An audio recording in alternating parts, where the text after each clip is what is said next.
खरीद पाऊं खुशियां, खरीद पाऊं खुशियां उदास चेहरों के लिए। खरीद पाऊं खुशियां उदास चेहरों के लिए। मेरे किरदार का रोल, मेरे किरदार का रोल बस इतना कर दो ऐ खुदा। मैं सुभाष द्विवेदी आपके अपने ही YouTube channel Subhash Dwivedi maths corner पर एक बार पुनः आपके लिए एक नई वीडियो लेकर के उपस्थित हुआ हूं। और आज का टॉपिक आपके लिए होगा परसेंटेज, जिसमें आपको जानते हैं परसेंटेज, ये जीवन भी हमारा परसेंटेज के रूप में घटता जा रहा है, क्योंकि प्रायः आप जानते हैं दुनिया परसेंटेज के चक्कर में जा रही है। हम लोग जैसे ही थोड़े से बड़े होते हैं तो 30%, 40%, 60%, 80% से शुरुआत हो जाती है। तो आज हम लोग परसेंटेज के बारे में जानेंगे कि परसेंटेज क्या है, इसका हम कहाँ कहाँ प्रयोग करते हैं। आपको पता है परसेंटेज का प्रयोग CI, SI, work time, profit loss, solid geometry तमाम जगहों पर ये होता है। और इस परसेंटेज के सहारे हम मैथ्स के बहुत सारे कैलकुलेशन को करते हैं। तो आज हम बेसिक से इस पर बात करेंगे और फिर धीरे धीरे इसके लेवल को बढ़ाएंगे और प्रयास करेंगे समझने का कि इसका प्रयोग हम कैसे अच्छी तरह से कर सकते हैं। हमारी आपकी शुरुआत आज बेसिक से होगी, जिसमें हम ये समझना चाहेंगे कि कैसे हम परसेंटेज को गेन करते हैं, कैसे परसेंटेज को हम फ्रैक्शन में बदल सकते हैं, फिर फ्रैक्शन से कैसे परसेंटेज में बदल सकते हैं, और फिर हम इस पर बड़े बड़े प्रश्नों को हल करते हैं। आइए इस पर हम आज के क्लास को शुरुआत करते हैं। तो आइए हम समझते हैं कि परसेंटेज क्या है।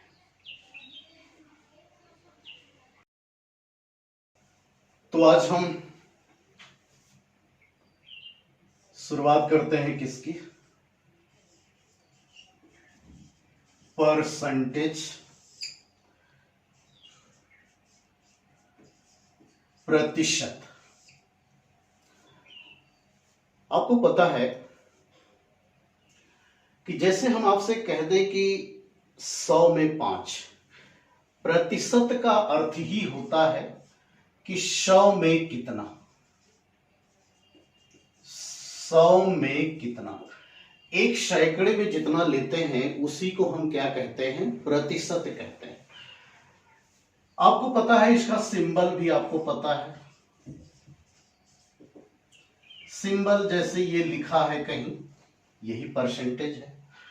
अब अगर आपको कहीं लिखा गया हो जैसे कि 5%, तो इसका अर्थ क्या होता है, 5/100। 5/100 क्या है, मतलब 100 में कितना हो गया, 5 हो गया, 5/100। अब अगर ऐसे ही आपको हम 10% कर दें तो ये आपका होगा 10/100।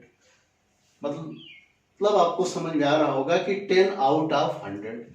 ऐसे ही अगर हम मान लेते हैं 20% है तो स्वाभाविक है ये 20/100 होगा।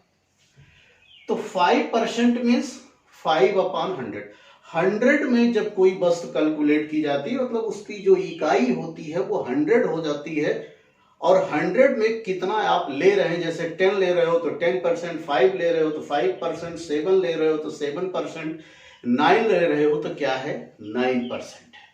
अब हम इसको ये समझने की कोशिश करेंगे कि हम परसेंटेज को फ्रैक्शन में कैसे बदलते हैं और फ्रैक्शन को परसेंटेज में कैसे बदलते हैं। तो आइए देखते हैं। जैसे कि मैंने आपसे कहा कि ये परसेंटेज है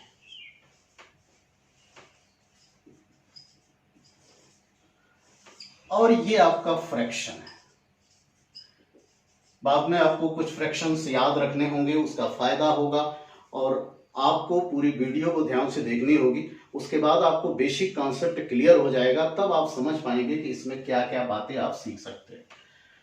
जैसे अगर हमने आपसे कहा कि 5%, तो आपने बताया कि ये कितना है, 5/100, और 500 क्या हो गया, 1/20। इसी तरीके से अगर हमने बताया 10% है तो ये 10/100 है, और ये आपका किसके हो गया 1/10 के। ऐसे ही आपका सपोज कीजिए 15%, तो ये आपका हो गया 15/100, और ये हो गया 3/20 के। यह आपका 20% हो गया। 20% का अर्थ ये हो गया कि 20/100, और ये हो गया किसके 1/5 के। 25% हो गया तो 25/100, और ये हो गया किसके 1/4 के। तो एक बात आप समझ पा रहे होंगे कि परसेंटेज को हम फ्रैक्शन में कन्वर्ट कर सकते हैं, और इस तरह से फ्रैक्शन को हम किस में कन्वर्ट कर सकते हैं, परसेंटेज में कन्वर्ट कर सकते हैं। लेकिन अभी जो बात आपको समझनी है वो कुछ और है। ये तो एक साधारण सी बात है, फ्रैक्शन परसेंटेज, ये बड़े बड़े परसेंटेज है, क्योंकि ज्यादातर क्वेश्चन 5 है, 10 है, 15 है, 20 है, 25 है। आप एक आध और भी कह सकते हो, मान लीजिए 30% है, तो ये आपका हो गया 30/100, तो ये हो गया किसके 3/10 के। लेकिन अब इसको हम थोड़ा व्यापक अर्थों में लेते हैं। क्या लेते हैं व्यापक अर्थों में? कुछ पॉइंट्स आपको याद रखने हैं, ये मैंने बता दिया कि अब जैसे इसका उल्टा होगा, अगर हम आपको ये बता दें, जैसे कहीं लिखा गया हो 1/10, और अगर कोई कह दे इसको परसेंटेज में बदलो, तो स्वाभाविक है आप किससे मल्टीप्लाई करोगे 10 से, तो ये 10% हो जाएगा। जैसे अगर ये कह दे कि 3/20 है, अगर कह दे इसको परसेंटेज में बदलना है, तो क्या करोगे 100 से मल्टीप्लाई कर दोगे, तो ये कितना हो जाएगा 15%। ये आप यहां समझ पा रहे हो कि परसेंटेज को हम फ्रैक्शन में बदलते हैं, और फिर फ्रैक्शन को क्या करते हैं परसेंटेज में बदलते हैं। अब इस पर एक टेबल आपको रखते हैं, उस टेबल के आधार पर ये कोई जरूरी नहीं है कि हमेशा सीधा सीधा परसेंटेज ही हो, आपका टुकड़ों में भी हो सकता है, भिन्न में भी हो सकता है, बहुत टेढ़े भी हो सकते हैं। तो आइए हम समझते हैं वो कैसे कैसे है। तो आपके सामने ये टेबल है, इस टेबल को आप अच्छी तरह से समझ गए होंगे कैसे आया है। मैंने समय को बचाने के लिए मैंने टेबल को आपके पास पहुंचा दिया है कि अगर 1 है तो उसे क्या कहोगे 100% कैसे बदलते हैं, ये मैंने बता दिया आपको। 1/2 है तो क्या होगा 50%, और ये मैंने दोनों तरफ सिंबल बनाया है कि अगर 1/2 है तो 50% होगा, लेकिन अगर 50% है तो क्या होगा 1/2 होगा। 1/3 है तो 33 सही 1/3% होगा, लेकिन 33 सही 1/3 है तो 1/3% होगा।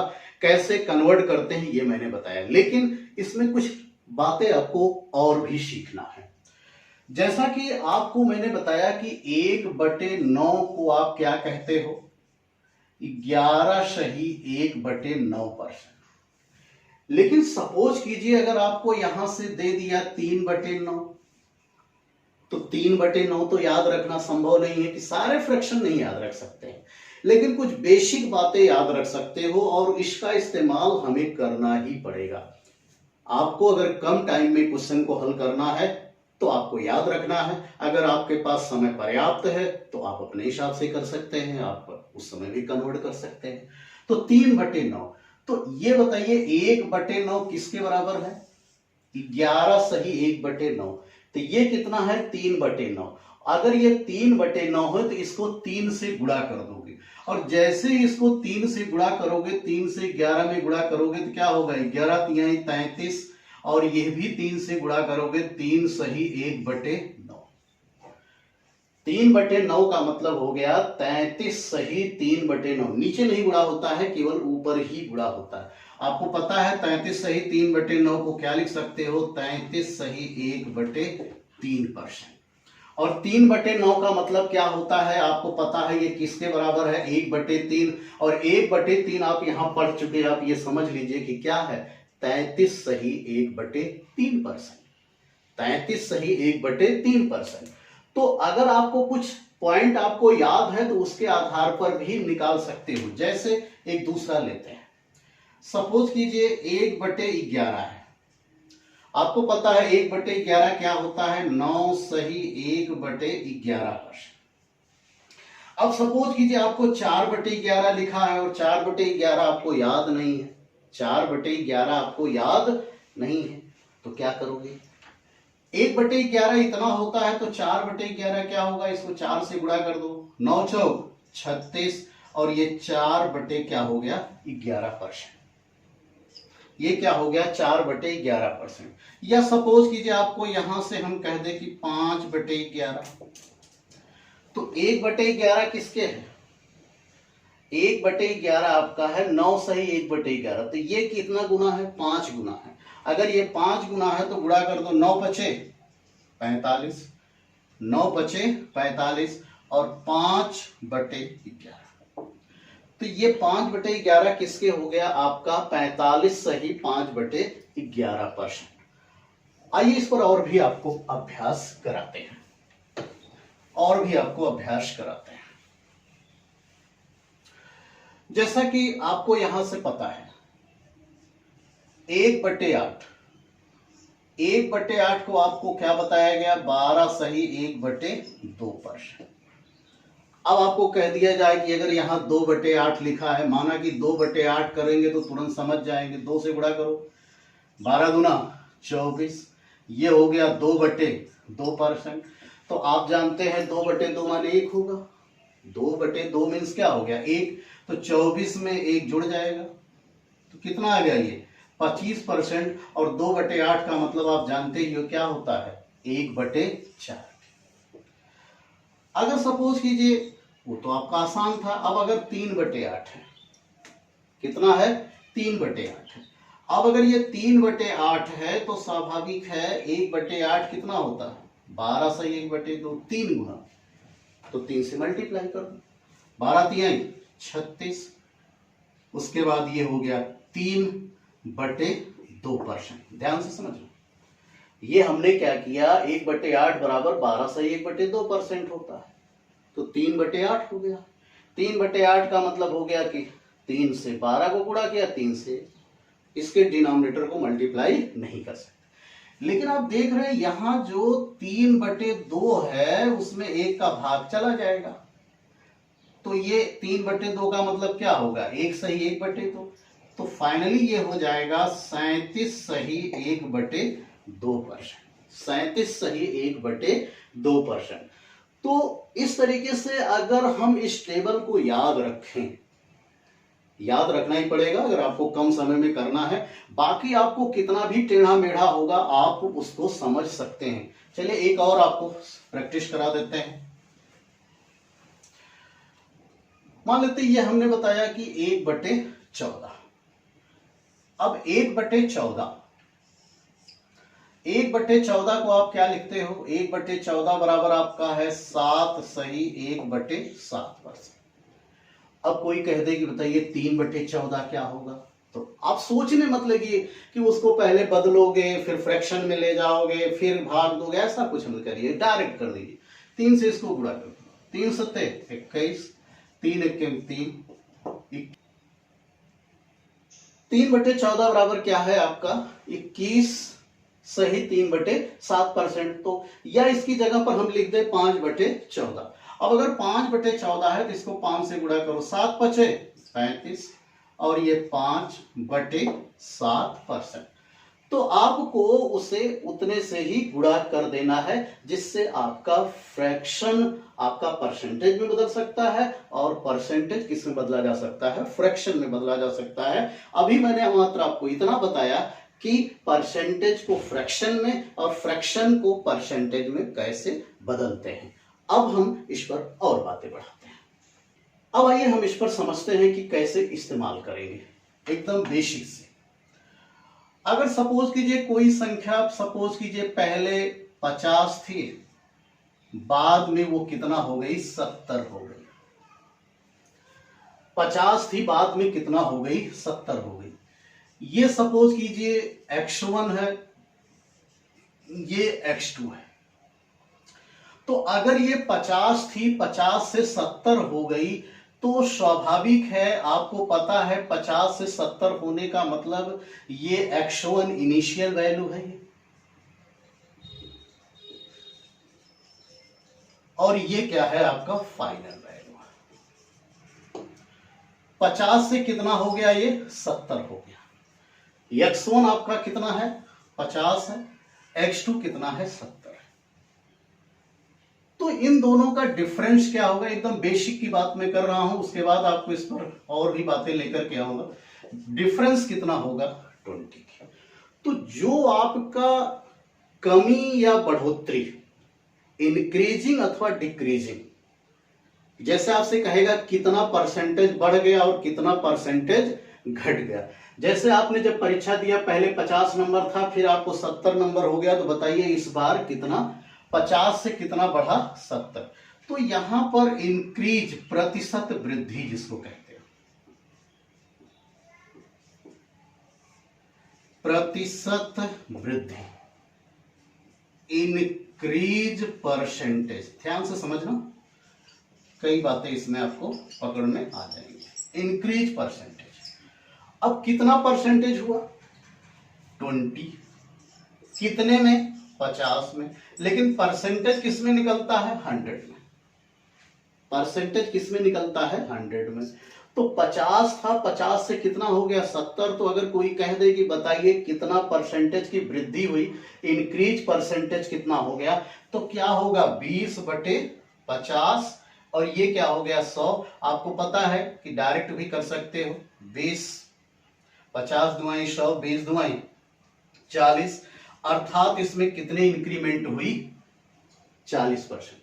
अच्छा, इसे डायरेक्ट भी कर सकते थे, जैसे ये 50 है, अभी आप धीरे धीरे सीखोगे, 50 से कितना हुआ 70 हुआ, तो अगर हम इसको 200 कर दें तो ये कितना हो जाएगा 140।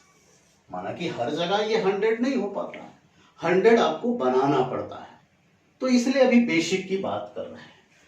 तो यहां से कंसेप्ट जो निकल कर गया है कि अगर आपका कुछ भी वस्तु का, चाहे दाम हो, चाहे टेम्परेचर हो, चाहे वर्क हो, चाहे क्षेत्रफल हो, चाहे कुछ भी हो, अगर वो x1 से बढ़ करके x2 अगर वो इंक्रीज किया है तो प्रतिशत वृद्धि हो गई इतना। तो यहां से जो संबंध आपका निकलता है, जो मैंने आपसे बताया कि ये तो 40% आ ही गया, तो इंक्रीज परसेंटेज का जो सूत्र होता है, इंक्रीज परसेंटेज, ये होगा डिफरेंस, और हमेशा इनिशियल वैल्यू को ही लेते हैं इनटू 100। जो भी आएगा उसको 100 से मल्टीप्लाई कर देंगे, तो ये टोटल क्या बन जाएगा, ये परसेंटेज हो जाएगा, ये क्या हो जाएगा परसेंटेज। लेकिन इसका उल्टा भी आप समझिए, मान लीजिए पहले 70 था, इनिशियल आपका 70 था, और फिर घट करके कितना हो गया 50 हो गया। ये होगा आपका इनिशियल था, ये आपका फाइनल है। अब 70 से 50 हो गया, यहां पर भी डिफरेंस कितने का आएगा, डिफरेंस यहां भी 20 का ही आएगा। लेकिन स्वाभाविक है, इसी पर लॉस भी होता है, इसी पर प्रॉफिट भी होता है। आपको पता है अगर 50 से 70 हुआ है तो क्या होगा, प्रॉफिट होगा। इसीलिए यहां पर ये डिफरेंस है, यहां क्या है डिफरेंस है। एक ही फार्मूले से दोनों निकाल सकते हो, परसेंटेज, चाहे प्रॉफिट लॉस हो, चाहे प्रॉफिट हो चाहे लॉस हो। लेकिन ध्यान ये रखना है कि हमेशा चाहे प्रॉफिट लॉस हो, चाहे इंक्रीमेंट हो, चाहे डिक्रीमेंट हो, हमेशा इनिशियल वैल्यू पर निकाला जाता है, प्रारंभिक दाम पर। तो इनिशियल ये है, फाइनल ये है। तो यहां से अगर आपसे कह दें कि प्रतिशत कमी क्या होगी, प्रतिशत कमी, तो प्रतिशत कमी का मतलब क्या है, 20/70 गुणे किसके हो गया आपका ये 100। हाँ, अगर आप याद रखे हो तो बड़ी अच्छी बात है, जैसे ये 2/7 आ रहा है, तो 2/7 को याद रखो और अच्छी बात है। अभी आपको 1/7 बताया मैंने, 14 सही समथिंग होता है। या अगर अभी आपको याद नहीं कर पाए हो तो ऐसे कर देना, ये 7 दूनी 14, आपको पता ही चल जाएगा, 7 दूनी 14, 6 20, 7 8 56, 28 सही, 4/7%। हाँ, अगर याद रखते तो आपको बात समझ में आ जाती, क्योंकि 1/7 बराबर आपको मैंने बताया था, ये 1/7 बराबर था 14 सही 2/7%। तो अगर ये 2/7 है तो डायरेक्ट भी लिख सकते थे 28 सही 4/7 परसेंटेज के, 28 सही 4/7 परसेंटेज के। तो यहां पर आप देख रहे हैं कि बढ़ोतरी आपकी ज्यादा हुई थी और कमी क्या हो गई, हमेशा कम हो गई। आपको ये बात अभी अजीब सा लग रहा होगा कि इससे क्या कहना चाहते हैं। एक तो आपको पता चल गया कि हम परसेंटेज कैसे कैलकुलेट करते हैं, परसेंटेज कैसे कैलकुलेट करते हैं। चलिए एक छोटा सा क्वेश्चन इस पर आपको बताते हैं। जैसे ये क्वेश्चन है, जैसे हम कहेंगे रमेश का वेतन 400 रुपए से बढ़ाकर 600 रुपए कर दिया गया, तो उसके वेतन में प्रतिशत वृद्धि होगी। तो एक तो मैंने आपसे कहा कि प्रतिशत वृद्धि क्या होगी, स्वाभाविक है ये डिफरेंस होगा 600 400 बटे 400 गुणे किसके हो गया 100। तो निश्चित तौर पर 100 चौई 400, ये 200 हो गया और 200 बटे 4, 4 पंचे 20, आपको पता है कितना हो गया ये 50%। क्योंकि अभी आप खुद ही देख लेंगे, ये आपका 6 में से 4 200, 200 बटे 1 बटे 2 50% ही होता है। डायरेक्ट भी निकाल सकते थे कि बताइए 400 में कितना हुआ है 600, 400 में 600 मतलब कितने की वृद्धि हुई है 200 की। तो अगर इसको हम 100 बनाना चाहें तो 100 बनाने के लिए किससे भाग देंगे, इसको 4 से। तो 4 से भाग देंगे तो ये 100 हो जाएगा, तो ये कितना हो जाएगा 50 की। 400 में कितनी बढ़ोतरी हुई 200 की, इसलिए हमें 100 चाहिए, क्योंकि परसेंटेज किस में निकाला जाता है 100 में निकाला जाता है। तो हमने 4 से भाग दे दिया तो ये 100 आ गया और ये कितना हो गया 50। तो कितनी बढ़ोतरी हो गई 50% की हो गई। कितनी बढ़ोतरी हो गई 50% की। बहुत बेसिक सा क्वेश्चन है, बहुत बेसिक सा क्वेश्चन है। इस पर बहुत बड़े बड़े क्वेश्चन भी लेकर के आएंगे, लेकिन आपको बेसिक से ही चलना पड़ेगा। अगर हम इसी को थोड़ा चेंज कर लें, मान लेते हैं क्वेश्चन नंबर 2 हो गया। अब रमेश का वेतन अगर ये हो जाता कि 600 रुपए से घटाकर 400 रुपए कर दिया गया, तो उसके वेतन में प्रतिशत कमी होगी। तो निश्चित तौर पर यहां से ये बात समझ में आएगी, परसेंटेज कमी, डिक्रीमेंट, परसेंटेज डिक्रीजमेंट, क्या होगा यही होगा। 600 रुपए से घटाकर कितना कर दिया गया 400 रुपए। तो ये आपका हो जाएगा 600 ऋण 400 बटे, हमेशा इनिशियल पर ही होता है, बटे 600 और गुणे किसके हो गया 100 के। तो स्वाभाविक है 600 200 हो गया और ये भाग दे देंगे तो 6 आ गया, या आप देख ही रहे हो 100 बटे कितना हो गया 3, 33 सही 1 बटे 3%। हमेशा उतना ही मूल्य आपका पहले में बढ़ा, उतना ही मूल्य बाद में घटा। लेकिन आप देख रहे हैं कि जो परसेंटेज है वो अलग अलग है, परसेंटेज क्या है अलग अलग है। तो इस बात को आपको समझना है, बढ़ने वाली वैल्यू हमेशा अधिक होती है, जबकि घटने वाली वैल्यू हमेशा क्या होती है कमी होती है। इस पर हम बहुत बेसिक सा कॉन्सेप्ट लेकर के नेक्स्ट वीडियो में आएंगे। आज हमने आपको केवल और केवल इंट्रोडक्शन दिया है कि what is the meaning of percentage. उम्मीद करते हैं कि इस पर आपको कुछ बातें सीखने को मिलेगी, इस पर प्रैक्टिस करिएगा। इसका जो सीपीआर है, कैसे एक ही कांस्टेंट के सहारे हम कई जगह पर प्रयोग कर सकते हैं, वर्क टाइम में, प्रॉफिट लॉस में, सॉलिड ज्योमेट्री में और ज्योमेट्री में, कैसे हम एक कांस्टेंट के सहारे हम एक ही कंसेप्ट को कई जगह कैसे यूटिलाइज करेंगे, जिसका सीपीआर नाम है। नेक्स्ट वीडियो में हम उसे लेकर के आएंगे। आपको बहुत ही उसमें आनंद आएगा पढ़ने में, तो आप उसमें जरूर प्रयास करिएगा। ये वीडियो आप पूरी तरह से समझने के बाद आप कमेंट करिएगा। मिलते हैं इसी उत्साह उमंग के साथ अगले वीडियो में। तब तक के लिए आपसे विदा लेते हैं। जय हिंद, जय भारत।